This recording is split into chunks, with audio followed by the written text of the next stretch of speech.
Add unique features like barcodes and graphics to your markers with the Advanced Editor.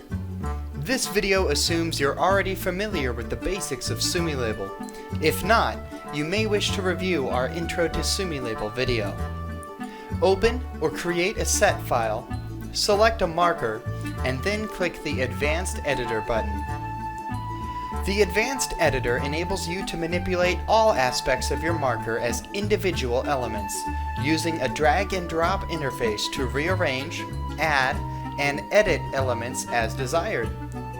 Above the workspace is the toolbar, with shortcuts for adding elements as well as element customization options like font, size, alignment, and more. Hovering over any element will reveal the bounding box for it. Clicking it once will select that element, bringing up anchor points which can be used to resize the element or rotate it. You can click and drag any element to reposition it, and you can reach the element's properties by double-clicking or right-clicking to open the context menu. From the Element Properties window, you have complete control over the element, including the contents, position, and attributes.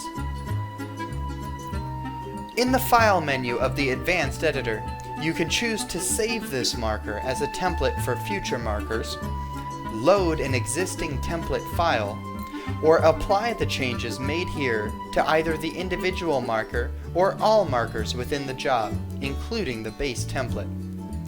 Bear in mind that templates include the basic dimensions of a marker based on tubing type and size, so you should only load templates for markers of the same type and size. Also, be careful when choosing Apply to All, as it will overwrite any existing work you may have done. Back in the Set Editor, take a moment to review your work. Make any final adjustments, then proceed with adding basic text markers or sending your job to the printer.